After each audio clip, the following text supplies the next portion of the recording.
Hello friends, I am Dr. Kalpana and I am here for NEET Biology. The topic for today is action potential of heart and ECG. So we will study this action potential and ECG. जैसा आपको पता है heart special type of muscle cells का बना होता है जिनको हम कार्डियक मसल्स कहते हैं।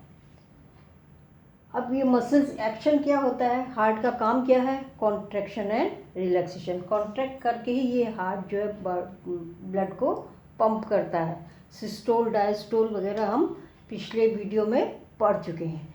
यहाँ हम एक्शन पोटेंशियल स्टार्ट करने से पहले हम कुछ खास स्ट्रक्चर होते हैं, कुछ खास टिश्यूज़ होते हैं, स्पेशल टिश्यूज़ हैं हार्ट के अंदर, उनको पहले हम स्टडी करते हैं।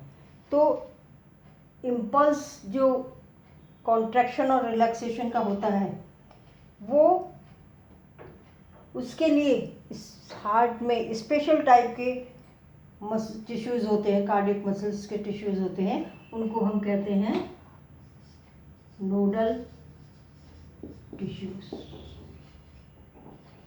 तो पहले हम नोडल टिश्यूज़ के बारे में पढ़ लेते हैं। ये हार्ट है,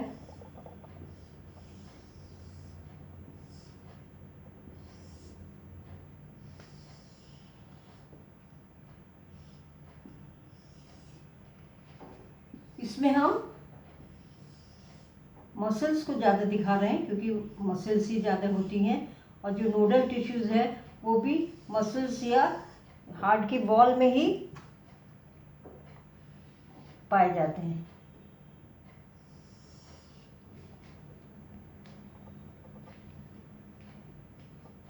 ये हो गया लेफ्ट एट्रियम, ये है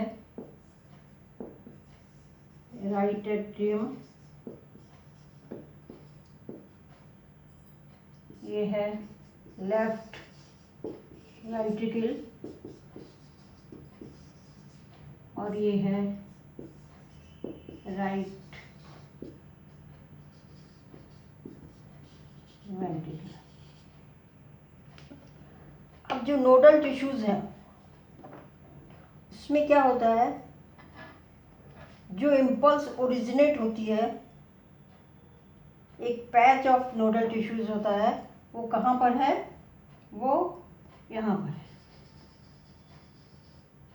माने राइट एट्रियम के राइट अपर कॉर्नर पे, राइट एट्रियम के राइट अपर कॉर्नर पर, जहाँ पर कि सुपीरियर वेना के बाद आके खुलती है। ये मेन जो है इम्पल्स ओरिजिनेट इसी का काम करता है। इम्पल्स यहीं से जो है ओरिजिनेट होती हैं क्योंकि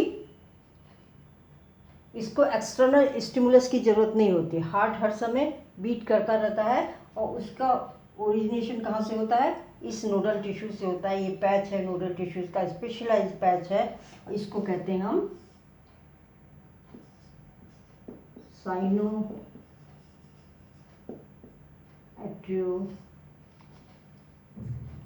साइनोएट्रियल नोड या ऐसे नोड। तो ये मेन है नोडल टिश्यू में, मेन यही है। दूसरा मास जो है टिश्यू का वो लोअर कॉर्नर में होता है, यहाँ पर इसी राइट एट्रियम के ही जो ये सेप्टम है एट्रियम और वेंट्रिकल के बीच में, इस पे होता है यहाँ पर।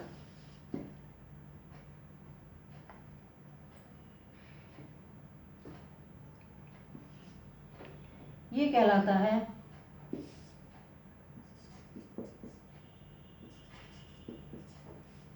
एट्रियो वेंट्रिकुलर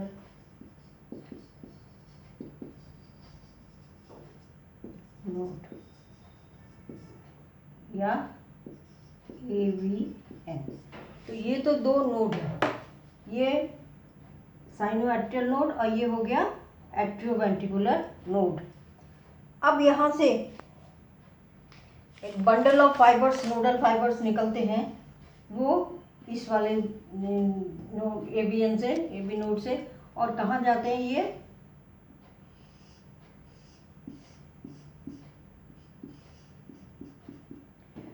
जो इंटरवेंट्रिकुलर सेप्टम है, दोनों वेंट्रिकल के बीच में जो सेप्टम है उसके टॉप तक जाते हैं ये बंडल्स निकल के। ये नोडल फाइबर्स के बंडल हैं, ये निकल के जा रहे हैं। ये बंडल कहलाते हैं bundle of his, bundle of his. और यहाँ आके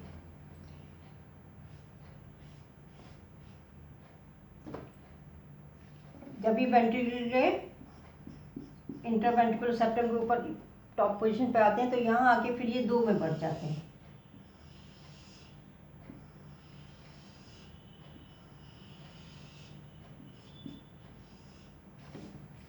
ये है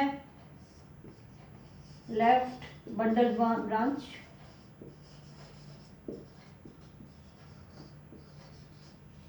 और ये है राइट बंडल ब्रांच। उसके बाद यहाँ पर लेफ्ट साइड वाले लेफ्ट साइड अब वेंट्रिकल में जाके डिवाइड होके ये फिर फाइबर्स में बढ़ेंगे, बहुत सारे माइन्यूट फाइबर्स में ये जाके यहाँ बढ़ जाती है। मतलब इस तरह से बढ़ जाती है, फैल जाती है पूरे वेंट्रिकल के वॉल में, ये फैल जाती है। ये कहलाती हैं पुर्किंजे फाइबर। तो इस तरह से ये पूरा नोडल मस्कुलेचर हुआ, नोडल टिश्यूज हुए ये इसमें। और ये इनमें कैपेसिटी होती है कि बिना किसी एक्सटर्नल स्टिमुलस के ये इम्पल्स को स्टार्ट कर सकते हैं। मेन तो यही है। और ये जो है मेंटेन भी करता है, जो इसकी कॉन्ट्रैक्शन रिलैक्सेशन है उसकी रेट को भी कंट्रोल करता है ये। इसीलिए इसको क्या कहते हैं, जिसका नाम है पेस मेकर। इनिशिएट भी करता है और फिर मेंटेन भी करके रखता है। और ये 70 to 75 बीट्स पर मिनट की इम्पल्स स्टार्ट कर सकता है। और हार्ट की जो रिदमिक एक्टिविटी होती है, रिदमिक कॉन्ट्रैक्टाइल एक्टिविटी होती है, कॉन्ट्रैक्शन और रिलैक्सेशन, वो ये बना के रखता है। तो ये तो हो गए नोडल टिश्यू जो कि मेन है। ये भी इसके कनेक्शन रहता है, इसके बीच में भी ऐसे नोड और ये एवी नोड के बीच में भी ये नोडल टिश्यूज रहते हैं। और ये वॉल के थ्रू ये जो आके, तो यहाँ से स्टार्ट हुआ इम्पल्स ये पूरे हार्ट के वॉल में सब बढ़ता जाता है। और ये जो इम्पल्स है ये किस फॉर्म में रहता है, इलेक्ट्रिकल पोटेंशियल के फॉर्म में। जैसे करंट फ्लो करती है उसके लिए पोटेंशियल डिफरेंस होना चाहिए, उसी तरह से इसका इम्पल्स को आगे हार्ट में बढ़ने के लिए, हार्ट के हर एक चैम्बर में ये इम्पल्स पहुंचता जाए, उसके लिए पोटेंशियल डिफरेंस क्रिएट होता है। क्या होता है, अब हम एक्शन पोटेंशियल को लेते हैं। ब्रीफ चेंज इन, इसकी डेफिनेशन यदि हम करते हैं तो हम करेंगे brief change in voltage across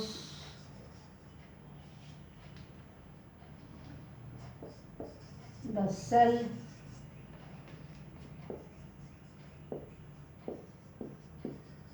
membrane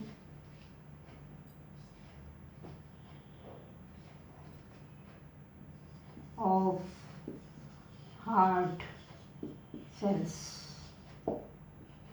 heart की सेल्स, मसल सेल्स को हम मायोसाइट्स भी कहते हैं। तो इसकी जो मेम्ब्रेन होती है उसके अक्रॉस, मतलब उसके बाहर और उसके अंदर जो है वो पोटेंशियल में चेंज आता है, इसको हम कहते हैं एक्शन पोटेंशियल। अब इसमें क्या होता है एक्चुअली, मान लीजिए ये सेल है, हार्ट की कार्डियक सेल है ये। तो इसमें क्या होता है, ये मेम्ब्रेन है इसकी,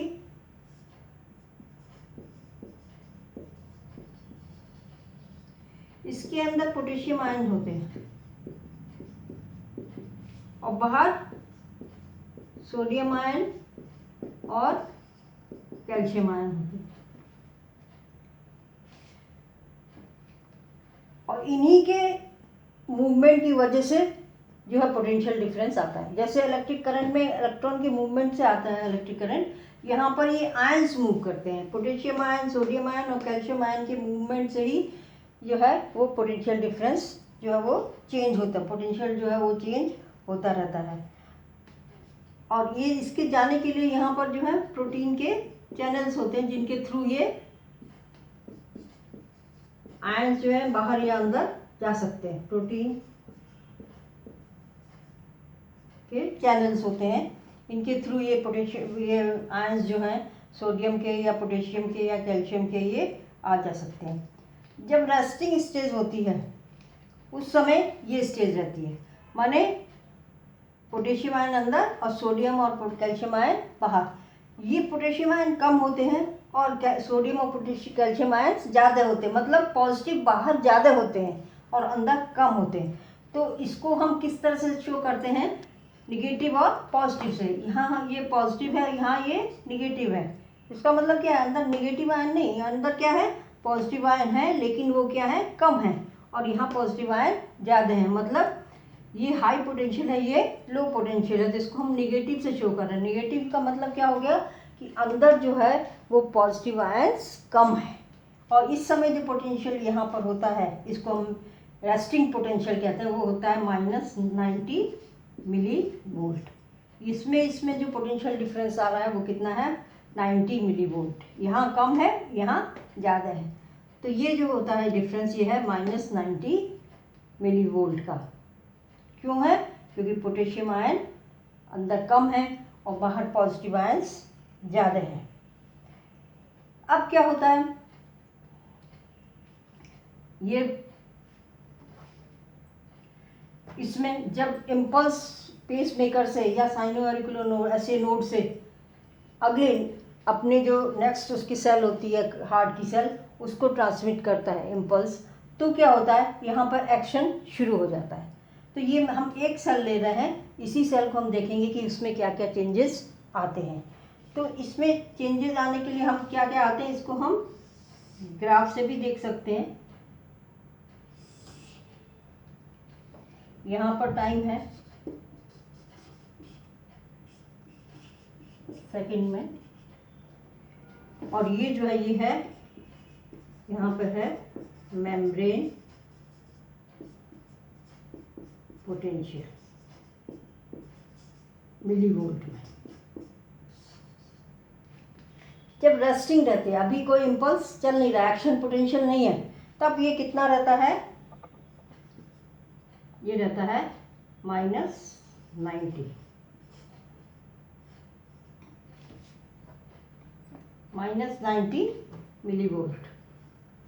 मिलीवोल्ट में है।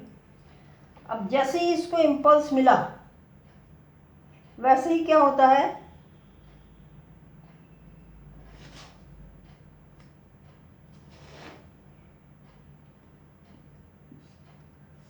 इसी सेल को ये हम दिखा रहे हैं। अब एक्शन पोटेंशियल शुरू हो गया, यहाँ पर ये क्या कहलाता है, जीरो फेज है ये इसकी।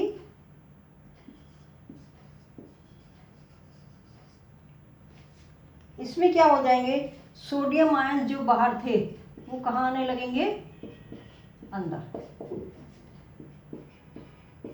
सोडियम आयन अंदर आने लगे तेजी से सोडियम आयन अंदर आते हैं। सोडियम आयन अंदर आने से क्या होगा, अंदर पॉजिटिव ज़्यादा हो जाएगा, या कह सकते हैं निगेटिव कम होता चला जाएगा।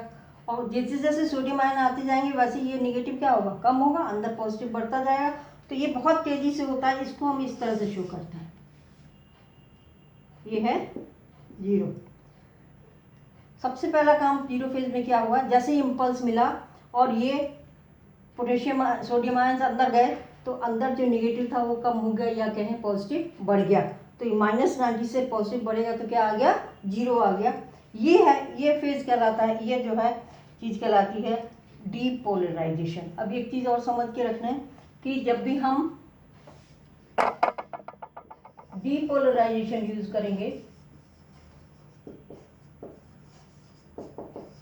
इसका मतलब होगा कॉन्ट्रैक्शन। और जब हम रीपोलराइजेशन यूज करेंगे उसका मतलब होगा रिलैक्सेशन।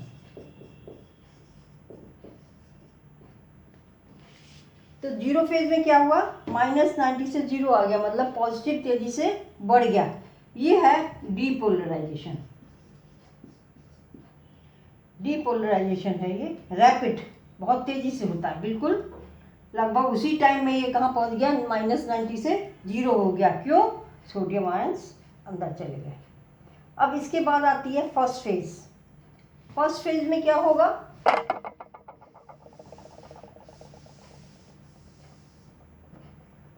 वही सेल की बात कर रहे हैं, एक ही सेल को हम ले रहे हैं यहाँ पे।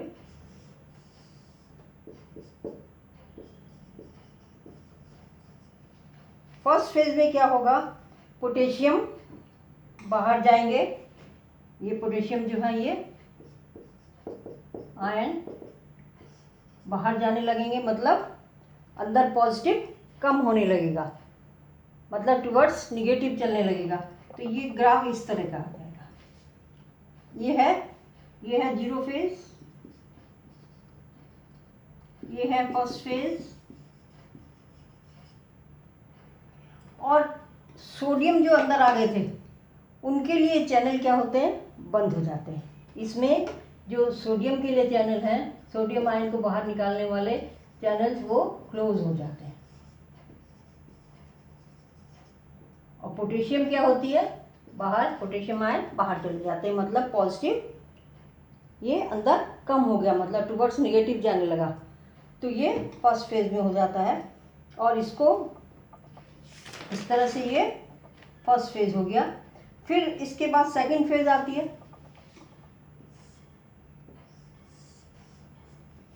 सेकंड फेज में क्या होगा, इसमें कैल्शियम आयंस जो है वो बहुत धीरे धीरे अंदर आते हैं। कैल्शियम आयन बाहर थे और कैल्शियम आयन क्या होते हैं, अंदर आते हैं, लेकिन ये बहुत स्लो होता है।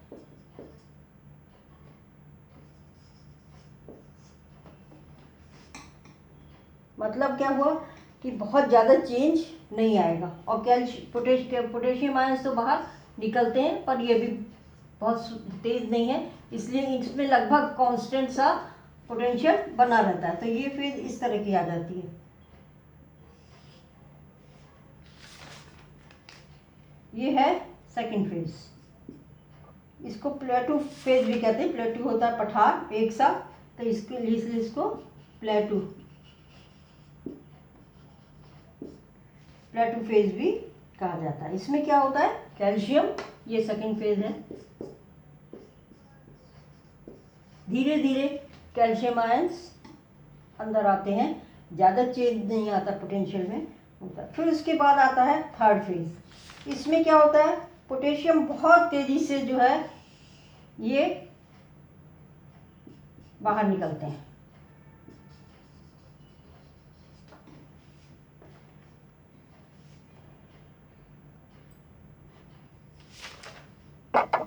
थर्ड फेज में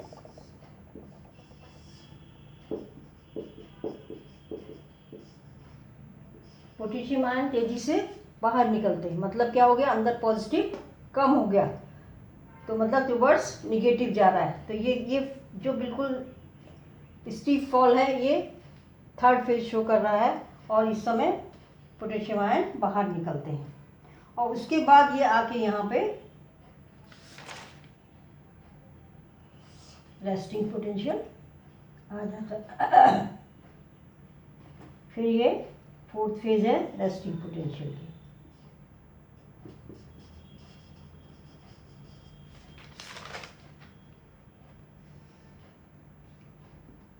तो चार फेजेस में है। ये सेल, पहले एक सेल है, उसमें पोटेशियम आयंस अंदर है और सोडियम और कैल्शियम बाहर है।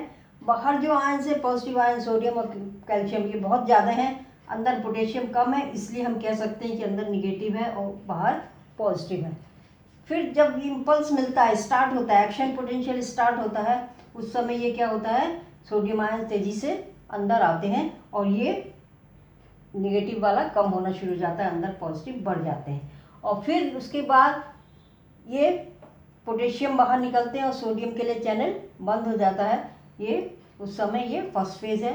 फिर सेकंड फेज़ में ये कैल्शियम अंदर आते हैं, पोटेशियम बाहर निकलते हैं पर बहुत स्लो होते हैं, इसलिए ये लगभग कांस्टेंट बना रहता है। तीसरे फेज़ में फिर क्या होता है, पोटेशियम तेज़ी से बाहर निकलते हैं, मतलब अंदर पॉजिटिव कम होता है। अंदर पॉजिटिव कम होने का मतलब नेगेटिव होता जाता है और उसके बाद फिर ये रेस्टिंग स्टेज आ गया और फिर ये शुरू हो जाएगा। इसी तरह से ये एक सेल में ऐसा हो रहा है, एक मायोसाइट में है, इसी तरह से आगे बढ़ता जाता है। हर एक पूरे जो हार्ट है उसके पूरे के सेल्स में यही चीज़ चलती है।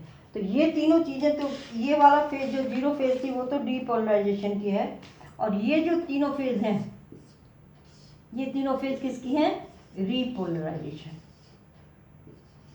रीपोलराइजेशन का बताया था माने रिलैक्सेशन, मतलब ये जब होगा तब तो सेल क्या करेगी, कॉन्ट्रैक्ट करेगी, और ये जब होगा तब क्या होगा, रिलैक्स करेगी। और फिर उसके बाद यहाँ पर ये जो है, इसको पोलराइजेशन भी कह सकते हैं, रेस्टिंग पोटेंशियल है ये।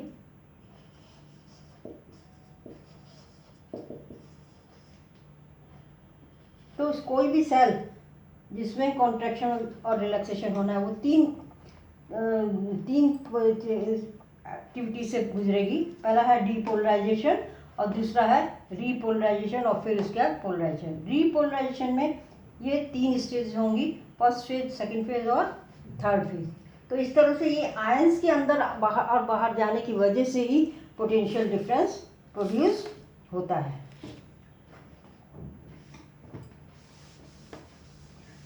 तो ये चीज़ कहाँ से शुरू हो जाती है, ऐसे नोड से, ऐसे नोड से फिर वो दूसरे जो उसके नियरेस्ट मायोसाइट है, मसल सेल है, उस पर होती है। फिर उससे इस तरह से करते करते ये नोडल टिश्यूज जो हैं पूरे हार्ट की सेल्स में ये रिदमिक कॉन्ट्रैक्शन और रिलैक्सेशन का इम्पल्स भेज देते हैं। अब हम देखते हैं ECG.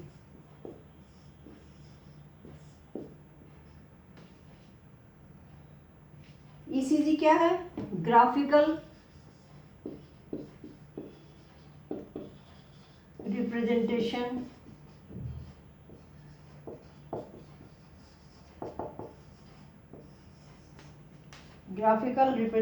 Of electrical activity of heart during a cardiac cycle.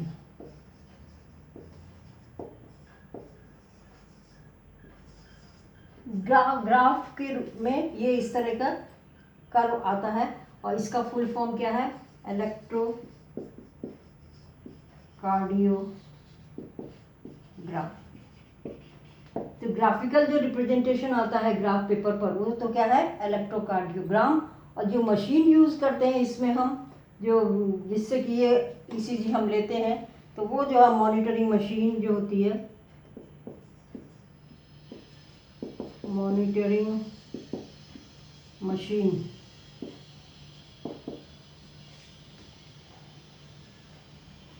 used to obtain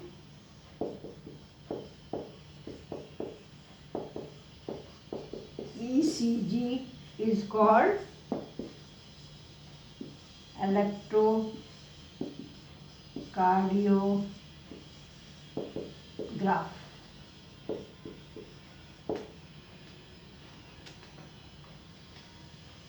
इसमें क्या होता है, मशीन को इलेक्ट्रोकार्डियोग्राफ कहते हैं और जो पेपर रिप्रेजेंटेशन आता है ग्राफ पेपर उसको इलेक्ट्रोकार्डियोग्राम कहते हैं। इसमें जो है जो पेशेंट है उसमें इलेक्ट्रिकल लीड से 2 रिस्ट, जो ईच रिस्ट जो है, और एक एंकल, लेफ्ट एंकल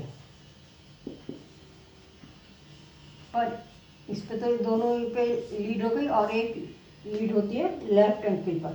और हार्ट की एक्टिविटी को डिटेल में करने के लिए चेस्ट में ये मल्टीपल लीड्स, चेस्ट में मल्टीपल लीड्स लगाई जाती हैं। मशीन से जुड़ी हुई लीड्स होती हैं दोनों रिस्ट में, फिर एंकल में एक में लेफ्ट में, और ये चेस्ट पे बहुत सारी लीड्स लगा दी जाती हैं।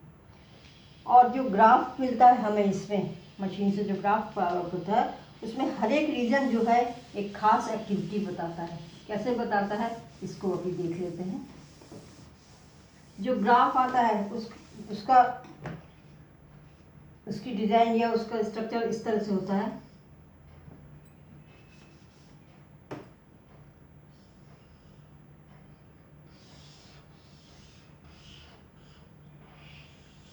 ये इस तरह की वेव आती है उस पर, और फिर ये कंटिन्यूस करती है। ये कहलाती है, ये वाली है पी वेव, ये है क्यू आर एस कॉम्प्लेक्स, और ये है टी वेव। अब ये पी वेव क्या रिप्रेजेंट कर रही है?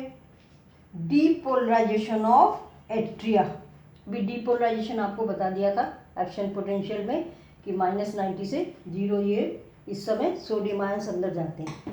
तो पी वेव जो क्या शो करती है, ये रिप्रेजेंट करती है डीपोलराइजेशन ऑफ एट्रिया। मतलब एट्रिया की जो सेल्स हैं उनमें सोडियम आयंस जो है वो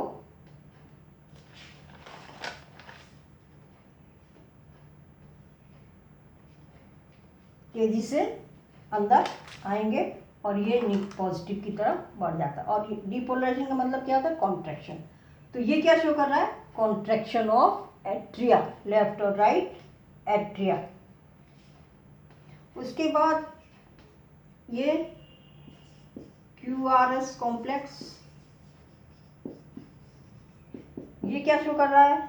depolarisation of ventricles, depolarisation of ventricle. Depolarisation कैसे होता है आपको समझ में आ गया। सोडियम आयन अंदर जाएंगे, वेंट्रिकल्स की वॉल में जो है वो सोडियम आयन तेजी से अंदर जाने लगेंगे और ये डीपोलराइजेशन हो जाएगा और इस तरह से वेंट्रिकुलर कॉन्ट्रैक्शन हो जाता है। वेंट्रिकल्स जो है वो कॉन्ट्रैक्ट कर जाते हैं। सिस्टोल, जो आप सिस्टोल और डायस्टोल पढ़े वो सिस्टोल हो जाता है।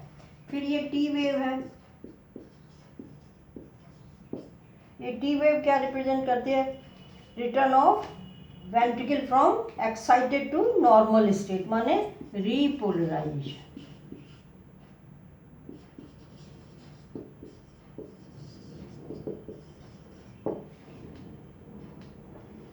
ये तो 0 फेज वाला है, ये भी 0 फेज वाला है। ये 1, 2 और 3 फेज में होता है। मतलब क्या हो गया? रिलैक्सेशन। वेंट्रिकल्स जो है वो रिलैक्स हो जाते हैं इसमें। टी फेज में जो है रिपोलराइजेशन ऑफ वेंट्रिकल्स। तो ये शो कर रहा है कॉन्ट्रैक्शन ऑफ एट्रिया। ये इतना पोर्शन शो कर रहा है वेंट्रिकल का कॉन्ट्रैक्शन और ये शो कर रहा है वेंट्रिकल का रिलैक्सेशन। अब ये है कि एट्रिया का रिलैक्सेशन कहाँ गया? तो एट्रिया क्या होता है? जिस समय ये वेंट्रिकल का कॉन्ट्रैक्शन होता है उसी समय एट्रिया का रिलैक्सेशन होता है। इसलिए ये जो है इसके ओवरलैप कर लेता है, इसलिए यहाँ पर इसकी वेव नहीं आती। ये ज़्यादा तेज है तो इसकी वेव आ जाती है एट्रियल, उसकी एट्रियल रिलैक्सेशन की वेव नहीं आती है। तो अब इस तरह से यदि हम ये काउंट कर लें, ये जो ग्राफ पेपर होता है इसमें टाइम जो है हिसाब लगाने की जरूरत नहीं पड़ती, क्योंकि ये जो है एक पोर्शन इतना ये बताता है 0.04 सेकेंड टाइम लगता है इसमें। तो यदि इस तरह से ग्राफ आ रहा है तो आप समझ सकते हो कि यहाँ से लेके यहाँ तक में कितना टाइम लगा है, या 1 मिनट कहाँ से कहाँ तक होगा, इसको काउंट करके कर सकते हैं। और 1 मिनट में मान लीजिए जहाँ तक ये 1 मिनट गया, कितनी बार ये QRS कॉम्प्लेक्स आया है, इस शेप आई है, उससे हम क्या काउंट कर लेंगे? हार्ट बीट, क्योंकि एक बीट में एक बार ही वेंट्रिकल कॉन्ट्रैक्ट होता है। ये वेंट्रिकुलर कॉन्ट्रैक्शन है। तो इस तरह से ये हार्ट बीट का रेट पता चल जाता है। और ये जो इस शेप है ये नॉर्मल शेप ऐसे ही होती है। यदि इसमें कुछ चेंज आ रहा है इसका मतलब है कि कोई एबनॉर्मलिटी या डिजीज़ हो सकती है। इसलिए ये जो है ECG ये बहुत इम्पॉर्टेंट क्लिनिकल सिग्निफिकेंस है इसका डिजीज़ की जानकारी के लिए। कहाँ पर यदि मान लीजिए इसमें ये अंतर आ रहा है, इसका मतलब कि ये एट्रिया का कॉन्ट्रैक्शन ठीक नहीं है। इसमें अंतर आ रहा है तो, और ये पूरा टाइम जो है यहाँ से यहाँ तक जो टाइम लगता है वो 0.8 सेकेंड है। 1 मिनट में 72 टाइम्स बीट होनी चाहिए नॉर्मली, नॉर्मल केस में इतना होता है। तो ये जो है इसमें 72 टाइम्स, और जो है 1 मिनट में माने 60/72, 60 मिनट में 60 सेकंड में 72 टाइम्स। तो एक के लिए कितना टाइम लगेगा? 0.8 सेकेंड। तो इस तरह से ये ECG से हमें पता चलता है। तो एक्शन पोटेंशियल और रेस्टिंग पोटेंशियल, एक्शन पोटेंशियल में ही क्या आता है कि इम्पल्स चलना शुरू होती है पेसमेकर से, और ये करते करते नोडल टिश्यू से पूरे एट्रिया और पूरे वेंट्रिकल की वॉल में पहुंच जाती है। जब डीपोलराइजेशन होगा, मतलब सोडियम आयंस अंदर जाएंगे, तब कॉन्ट्रैक्शन होगा, और जब रीपोलराइजेशन होगा, मतलब पोटेशियम और कैल्शियम वगैरह मूव करेंगे मेम्ब्रेन के थ्रू ऊपर नीचे, तब ये क्या होगा? रिलैक्सेशन होता है, और फिर रेस्टिंग पोटेंशियल, अगला फिर नेक्स्ट साइकिल शुरू हो जाता है। इस तरह से ये एक्शन पोटेंशियल हार्ट का होता है। हार्ट की मसल्स जिंदगी भर बिना रुके ये काम करती रहती हैं।